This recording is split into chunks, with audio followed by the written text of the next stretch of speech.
प्रणाम, नमस्कार, जय मेरी देवभूमि उत्तराखंड। मैं फिर से आपके सामने प्रस्तुत हूँ। आज सोशल मीडिया में उत्तराखंड में एक जो खबर है, एक जो न्यूज है, वो बहुत ज्यादा शेयर हो रही है। वैसे तो बहुत सारी खबरें हैं, लेकिन जब मैं सोशल मीडिया स्क्रॉल कर रहा था तो मेरी भी उस पर नजर पड़ी और मैंने देखा यार मामला क्या है, मुद्दा क्या है, जरा देखा जाए। और देखने के बाद जो पता चला वो आपसे डिस्कस किए बिना मैं नहीं रह पाऊंगा। सबसे पहले आप ये देखिए।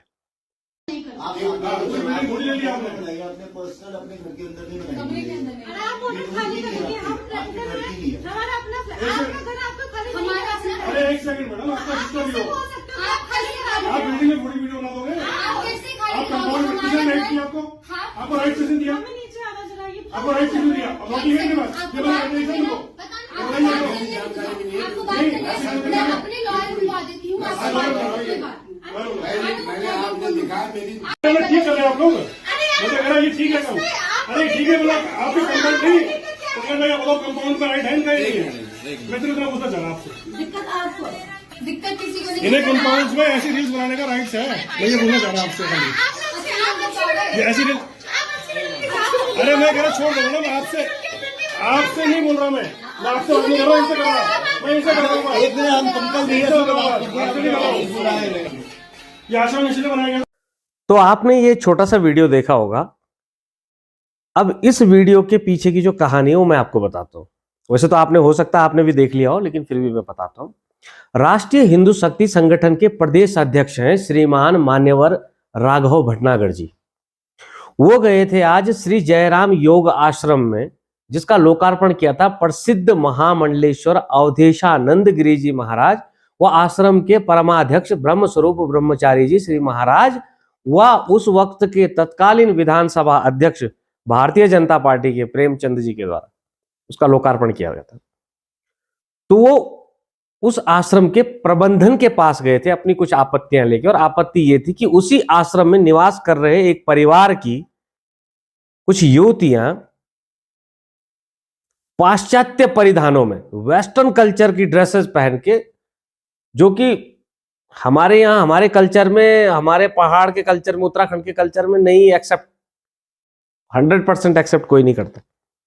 तो उनकी आपत्ति ये थी कि उन परिधानों को पहन के रील बना, क्योंकि आज की डेट में तो आपको पता है हर किसी को वायरल होना, हर किसी को तो दीवाना करना है, दूसरे को अपना है ना, अपने फैन फॉलोइंग, और कुछ लोग बोलते हैं उसको सस्ती लोकप्रियता। मैं उसको सस्ती लोकप्रियता नहीं कहता हूं, मैं कहता हूं उसको अश्लील लोकप्रियता। तो उनको उस पर आपत्ति थी कि भाई ये जो सारा फोटो शूट हो रहा है, वीडियो शूट हो रहा है, वो इसी आश्रम के अंदर हो रहा है और अगल बगल में हो रहा है, तो क्या ये अलाउ है? वो सिर्फ ये पूछना चाहते थे कि क्या ये अलाउ है, और अलाउ है तो किसने किया? अब उसके बाद जो आंसर आपने उसमें देख लिया होगा वीडियो में, वो क्या आंसर देते हैं प्रबंधक महाराज जी? वो आंसर देते हैं कि मुझे भाई इसके बारे में कुछ नहीं पता। Can you believe? वो कहते हैं मुझे इसके बारे में कुछ नहीं पता। जब आपके बारे में पता, जब आपको कुछ पता है नहीं उसके बारे में, तो आप कर क्या रहे हैं? पहला क्वेश्चन तो आपके ऊपर है। अरे जब आपको ये नहीं पता कि आपके क्षेत्र में क्या हो रहा है, आपके एरिया में क्या हो रहा है, आप मैनेज नहीं कर पा रहे हो, आप छोड़ दीजिए वो पद ही छोड़ दीजिए। नहीं हो आप उसके लायक, एलिजिबल नहीं हो आप।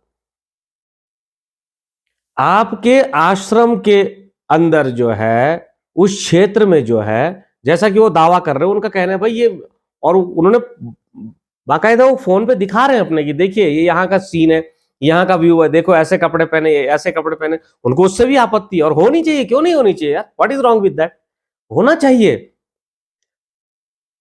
हमारी संस्कृति से जो मेल नहीं खाता है वो हमें स्वीकार कैसे हो सकता है?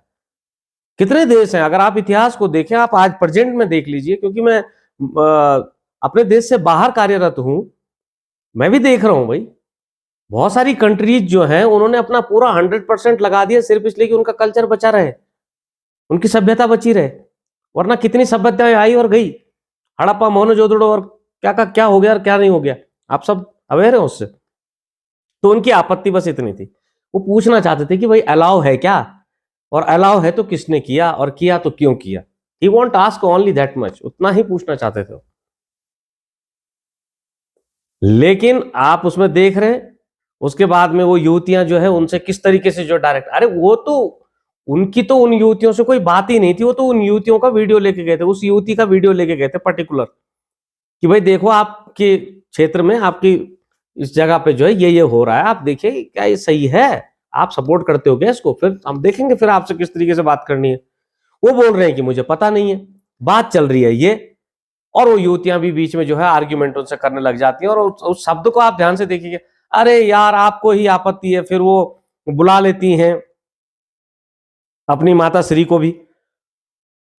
और सरप्राइजिंग मोमेंट वहां से शुरू होता है कि उनकी माताजी भी जो है अब मतलब उनसे आर्ग्यूमेंट कर रही हैं, किससे, भटनागर जी से, कि आपको आपको आपको ही दिक्कत है। और वो युवती बोल रही है जिसकी वो रील्स दिखाई जा रही है, वो बोल रही है नहीं नहीं नहीं आपत्ति किसी को नहीं। तो मेरा ये वीडियो बनाने का मकसद है, क्या अगर आपने वो वीडियो देखा है या उस तरीके की आपने रील देखी है, क्या आप भी अपना उसको समर्थन देते हो, सपोर्ट करते हो, क्या आपको उसमें आपत्ति नहीं दिखती, क्या आपको उसमें कुछ गलत नहीं दिखता? अरे कब तक मौन रहेंगे, कब तक चुप रहेंगे, कब तक मजे लेंगे अकेले अकेले बैठ के? कभी ना कभी किसी न किसी दिन वो आंच आपके आस पड़ोस आपके नजदीक आने वाली है, अगर ऐसा ही चलता रहा तो। मेरा कुछ बहुत ज्यादा मकसद नहीं है, मेरा मकसद है सिर्फ आपसे डायरेक्ट बात करने का। और सबसे सोचने वाली बात यह है कि वो सपोर्ट कर रही है, उस अपनी ही बेटी को सपोर्ट कर रही है, तो इससे क्या होगा, हौसला बुलंद होगा। अब सपोर्ट करने के तो बहुत कारण हो सकता है, वो बोल रही है कि ये है वो है फ्रीडम है, अरे फ्रीडम ऐसी कोई फ्रीडम होती है क्या? इस फ्रीडम के ऊपर तो अनिरुद्धाचार्य जी की मैं बात कोट करना चाहूंगा। एक इंटरव्यू में वो कह रहे थे, एक महिला पत्रकार थी, वो उनका इंटरव्यू ले रही थी, तो वो बोल रही थी कि बाबा जी कपड़ों से तो आप किसी को जज नहीं कर सकते, कपड़ों से तो आप किसी का कैरेक्टर जज नहीं कर सकते। तो वो बोलते हैं फिर कि अगर कपड़ों से कैरेक्टर जज नहीं होता है तो फिर पहनो ही मत, क्यों पहनते हो, फिर वो भी मत पहनो। उसके आगे भी उन्होंने दो चार वर्ड बोले, मैं उतनी बात यहां पे नहीं करना चाहूंगा, वीडियो बहुत लंबा हो जाएगा। लेकिन कहीं ना कहीं हमारे उत्तराखंड के माताओं पिताओं को भी, पेरेंट्स को भी, गार्जियन को भी सोचना पड़ेगा, क्योंकि आप अगर चुप हो किसी भयवश, किसी डरवश, या फ्रीडम या लिबरलाइजेशन या वेस्टर्नाइजेशन, पाश्चात्यकरण की वजह से अगर आप चुप हो तो ये आपको ही भारी पड़ने वाला है। और ये मैं आपको प्रूव कर दूंगा अभी एक स्टोरी के थ्रू। एक छोटी सी कहानी आपको बता रहा हूं। एक माँ का ऐसा ही लाडला और लाडली थे, ठीक है, और उनको आदत थी बचपन से चोरी करने की, कहीं पे भी कुछ भी चोरी कर लो। अब जब कंप्लेन उनके घर तक आती थी तो वो उनसे उल्टा लड़ पड़ती थी कि तुमको तो हमारा ही परिवार दिखता है, तुमको तो हमारी बेटी और बेटा दिखता है, बाकी तो किसी को कुछ दिखता नहीं, दुनिया में तो कुछ हो ही नहीं रहा। वो बोलते थे भाई आप इन्हें समझाइए समझाइए, ये ठीक नहीं है, किसी दिन बस्ट होगा बहुत पूरी तरीके से। फिर भी वो अपने बेटा बेटी को सपोर्ट करो बेटा चोरी, तो उनका हौसला बढ़ता गया, हिम्मत बढ़ती गई। अब क्या हुआ, चोरी करते करते वो एक दिन बैंक रॉबरी में पकड़े गए, और इतनी बड़ी रॉबरी थी कि उसकी सजा फांसी ही हो सकती थी। अब जब फांसी की सजा उनको हो रही थी तो उनसे अंतिम इच्छाएं पूछी गई कि भाई आप बताओ, बेटी को भी पूछा, बेटे को भी पूछा कि आप अपनी अंतिम इच्छा बताओ कि क्या है। तो उन्होंने कहा हम अपनी मां से मिलना चाहते हैं, we want to see our mother.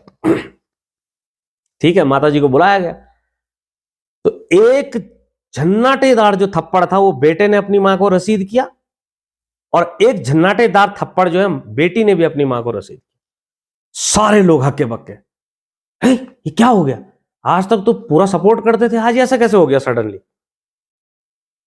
फिर उन्होंने पूछा भाई ये कोई अंतिम इच्छा होती है कि तुम अपनी मां को ही चांटा मार रहे हो, मतलब तुम तो बड़ा सपोर्ट, इन्होंने तो पूरी जिंदगी भर तुमको सपोर्ट किया, तुम्हारी वजह से तो बड़े बड़े युद्ध, बड़ी बड़ी लड़ाइयां लड़ी समाज के सामने। तब उन्होंने कहा था कि अरे मां, हमें तो नहीं पता था कि ये गलत है, आपको तो पता था गलत है। अगर ऐसा ही झन्नाटेदार थप्पड़ आपने उस वक्त हमारे गाल पे रसीद किया होता, तमाचा दिया होता, तो शायद आज हम आपके सामने आपसे पहले फांसी के फंदे पे न झूल रहे होते। बहुत बड़ी सीख है समझने वालों के लिए। आप पढ़ के किताबों से शिक्षा अर्जित कर सकते हो, ज्ञान अर्जित कर सकते हो, लेकिन संस्कार कहां से अर्जित करोगे? और अगर किताबों को पढ़ के ही सब कुछ होता है तो जो जेलों के अंदर बंद है ना, उनमें बड़े बड़े डिग्री होल्डर और मास्टर किए हुए लोग हैं, डबल मास्टर किए हुए लोग भी हैं। इस बात से यह भी प्रूव होता है कि खाली किताबों का ज्ञान लेने से सब कुछ नहीं होता है। संस्कार पीढ़ियों से आते हैं, पैसों से नहीं आते सर। तो दोनों चीजें उसमें हो रही है। प्रबंधक साहब को पता नहीं है, माता सपोर्ट कर रही हैं, और एक उनकी कोई सहेली है या बहन है, आई डोंट नो क्या है उसमें, लेकिन वो कैसे बात कर रही है।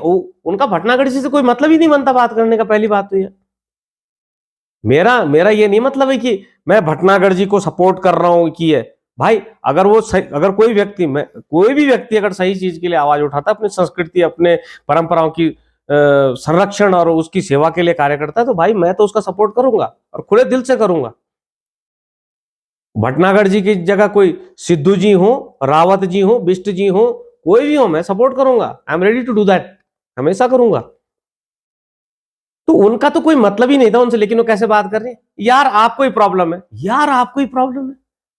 अरे पिता के समान है, तुम्हारे पिता तुल्य होंगे, नहीं तो बड़े भाई के तुल्य होंगे यार। मतलब आप समझ रहे हो कितना मतलब कैजुअल ले लिया है चीजों को। हम कर रहे हैं, हमारी प्राइवेट लाइफ है, हमारी फ्रीडम है। वाह भाई, जय हो, नमन हो ऐसी फ्रीडम को यार। और बहुत सारे लोग हैं वो क्या करते हैं, देखेंगे, सुनेंगे, समझेंगे, चुपचाप निकल जाएंगे मजे लेने के लिए। भाई साहब, अगर आज आप किसी के मजे ले रहे हो, आपके भी कोई मजे ले लेगा भविष्य में। समय बड़ा बलवान होता है। Time is emperor, time is king, time is जज, टाइम इज एवरीथिंग। तो समय बलवान होता है, इस चीज को आप समझिए। और संस्कृति के प्रति भाई जो अपनी जिम्मेदारियां होती है, भाई ऋण होता है अपनी संस्कृति को बचाने का, उसको सेवा करने का। अरे बोल नहीं सकते हो, लिखो, लिख नहीं सकते हो, समर्थन करो भाई। हम ये तो नहीं बोल रहे आपको आप गलत चीज को सपोर्ट करो, आप गलत धारा में जाओ, लेकिन भाई पाश्चात्य संस्कृति का तो हम समर्थन नहीं कर सकते भाई, क्योंकि हम तो देवभूमि उत्तराखंड के। तो यार या तो फिर अपने को बताओ ही मत, कहीं और बस जाओ। अरे बॉलीवुड चले जाओ, हॉलीवुड चले जाओ, do whatever you want to do, nobody asking you, no objection. NOC ले लो यहां से, नो ऑब्जेक्शन सर्टिफिकेट। और मैं जब देख रहा था, मैं कमेंट भी पढ़ रहा था, बहुत सारी चीजें मैं देख रहा था, उसमें बहुत सारे लोगों ने शेयर किया। किसी ने लिखा हुआ था कि तू तिलक लगा के वीडियो मत बनाया कर। भैया तिलक लगा के आप वीडियो बना रहे हो, और तिलक तो भाई सनातन का प्रतिबिंब है। और मतलब ये तो ऐसे ही लग गया कि ट्रक में जो है साइकिल के टायर लगा दे रहे हो आप, तो चलेगा कहां से, कुछ भी नहीं चलेगा। तो ये मत करिए भाई, गलत तो गलत है। और ये मेरी हम्बल रिक्वेस्ट है, मेरा हाथ जोड़ के निवेदन है उन सबसे गार्जियनों से जो बुद्धिजीवी हैं, बचे हुए रहे हुए, जिनकी भुजाओं में जान है, शक्ति है, सामर्थ्य है, और जिनकी नसों में खून दौड़ता है, पानी नहीं दौड़ता। डरते नहीं है, जो डरपोक नहीं है। डरपोक भी बहुत है, मैं देख रहा हूं। समय आएगा तो उसका भी हम बताएंगे सबको। डर कि अरे हमारे फॉलोवर ना कम हो जाएं, हमने ये बोल दिया तो। फेमिनिज्म वाले हमारे पीछे ना पड़ जाएं अगर हमने ये बोल दिया तो। अरे फेमिनिज्म वाला जो आपके पीछे पड़ेगा, ऑब्वियसली समाज के सामने खुद ही प्रूव हो जाएगा। आपको प्रूव करने की भी जरूरत नहीं कि भाई ये अगर गलत का सपोर्ट कर रहा है और हीरो बन रहा है बिना बात का, तो मतलब ये इसकी दाल में भी काला है। सत्य का तो साथ देना ही पड़ेगा। और जब तक आप सच्चाई के साथ रहोगे, धर्म के साथ रहोगे, आपकी परीक्षाएं होती रहेंगी, मुश्किलें आती रहेंगी, but you have to sort out it one by one. आपको लगे रहना पड़ेगा। रात को कभी कभी हो सकता है नींदें भी हराम हो जाए, लेकिन सत्य के साथ चलना है, सत्य का, धर्म का साथ देना है। तो धर्म भी आपकी परीक्षा लगातार लेता रहता है कि देखते हैं कहां पे होता है। और यही चीज मैं आपको छोटे से बताता हूं। मेरे को बहुत सारे लोग बोलते हैं, क्योंकि जब बातें होती है, डिस्कशन होते हैं, हमारे ओपन लेवल पे डिस्कशन होते हैं, बड़े लेवल पे भी डिस्कशन होते हैं, तो लोग पूछते हैं कि यार हमेशा ऐसा क्यों होता है कि जो बंदा सही है, ईमानदार है, सत्य है, सनातनी है, या सही मार्ग पे, कर्तव्य पथ पे चलने वाला, उसको ही क्यों सबसे ज्यादा मुश्किलें होती है। तो भाई जब महाभारत का युद्ध जीत के जब 5 पांडव जो है 1 बाय 1 स्वर्ग को जा रहे थे, तो स्वर्गारोहिणी आपने केदारनाथ धाम जी में एक जगह सुनी होगी, कुछ लोगों ने देखी भी होगी। वहां पे धर्मराज युधिष्ठिर को लेने के लिए साक्षात वैकुंठ धाम से विमान आया। इस धरती से सशरीर जाने वाले केवल 2 ही लोग हैं, माता मीरा और धर्मराज युधिष्ठिर। अब उनके साथ में उनका एक श्वान था, कुत्ता, डॉगी जिसे कहते हैं। तो उन्होंने बोला भाई ऐसा है, ये इसको भी लेके चलोगे साथ में तो ही मैं चलूंगा, क्योंकि इसने आजीवन सुख दुख हर वक्त मेरा साथ दिया है, मेरे साथ रहा है खड़ा, तो इसको लेके चलोगे तो ही मैं चलूंगा, नहीं तो मैं नहीं जाऊंगा। उन्होंने कहा जी आपके लिए ये एक ही जा सकता है, इसमें दूसरी वैकेंसी नहीं है। और उन्होंने तरह तरीके की लुभावन बातें करी कि अरे अब क्या है, अंत समय है, विमान सामने है, बैठ जाओ, चलो छोड़ो इस कुत्ते को यहाँ। उन्होंने कहा ना भाई, ले जाओ तुम अपना विमान और तुम भी जाओ, मुझे तो नहीं जाना। जब वो अड़ गए तब जाके जो स्वान था ना, वो कुत्ता जो डॉगी, उसने अपना रूप धारण किया और वो साक्षात धर्म थे। तो अगर आप धर्म के साथ चलोगे तो मृत्यु के अंतिम क्षण पर भी आपकी परीक्षा होगी। चल सकते हो, चलो। मरते समय पर भी आपकी परीक्षा होगी। दानवीर कर्ण सुना होगा आपने। कर्ण जो है महादानी थे, महादानी थे, महादानी थे। हमारे उत्तरकाशी में एक रवाई क्षेत्र पड़ता है जहां से मैं बिलोंग करता हूँ, वहां के एक लोक गायक है, बड़े प्रसिद्ध हैं, मैं बड़ा सुनता हूं उनको, महेंद्र सिंह चौहान जी। उन्होंने भी उनके ऊपर गीत लिखा, दानवीरा कर्ण। इतने दानवीर थे। लेकिन महाभारत के युद्ध में जब वो अपने अंतिम समय में थे तो श्री कृष्ण भगवान ने देखो स्वयं वैकुंठ, समस्त ब्रह्मांड को चलाने वाले, वैकुंठ में निवास करने वाले स्वयं श्री हरिनारायण विष्णु, जिनके अवतार थे श्री कृष्ण भगवान, उन्होंने तब उनकी परीक्षा ले ली कि भाई ठीक है, तुम तो बड़ा बोलते थे मैं दानी हूं, दानी हूं, दान करता हूं, दान करता हूं, तो करो दान अभी। उन्होंने कहा अभी मैं मरने की कंडीशन में मैं क्या दान कर सकता हूँ। उन्हें है ना भाई, तेरा एक सोने का दांत है, दे मुझे। तो इधर उधर देख रहे थे, तो उन्होंने देखा यार क्या करो, तो उन्होंने कहा आप मुझे मदद कर सकते हो, एक पत्थर पाषाण दे सकते हो। तो श्री कृष्ण भगवान देखो गए, पाषाण वो पत्थर उठा के दिया, उन्होंने उस पत्थर से अपना दांत तोड़ा, श्री कृष्ण भगवान के हाथ में दिया, तब वहां से वो कहलाए दानवीर कर्ण। मृत्यु की सैया पर भी अगर आप धर्म का पालन कर सकते हो, धर्म को निभाकर उसकी निष्ठा के साथ चलने की हिम्मत रख सकते हो, तो आप सच्चे सनातनी हो। वरना ये फर्जी सनातनी और ये मतलब ये क्या होता है, सस्ती लोकप्रियता, लोग कुछ बोलते हैं सस्ती लोकप्रियता के लिए कुछ लोग रील्स में ये सारी चीजें करते हैं, मैं उसको ये नहीं बोलता, मेरा एक वर्ड है उसके लिए, वो अश्लील लोकप्रियता आप पा रहे हो। अश्लील, अगर आप अश्लील परोसोगे तो आपके जो फॉलोवर होंगे, आपके जो सपोर्टर होंगे, वो भी अश्लील ही होंगे। अश्लीलता को अश्लील ही समर्थन कर सकता है। इन शब्दों को अगर आप समझते हो, अगर आपके अगल बगल में भी कहीं इन चीजों को बढ़ावा दिया जा रहा है, आप आवाज उठाइए, मत डरिए भाई, डर के कुछ नहीं होता। धर्म के साथ चलना है तो डर को छोड़ना पड़ेगा, अपनी संस्कृति को आगे बढ़ाने के लिए ये काम तो करने ही पड़ेंगे। और मैं फिर से रिक्वेस्ट कर रहा हूं, आपसे निवेदन कर रहा हूं हाथ जोड़ के, बोल नहीं सकते हो लिखो, लिख नहीं सकते हो तो समर्थन करो, लेकिन सही चीज का, पाश्चात्य का नहीं। अरे वो तो खुद हमसे सीखते हैं। महाकुंभ में वो लोग यहां पे आए, प्रयागराज में वो लोग, कितने लोग आए,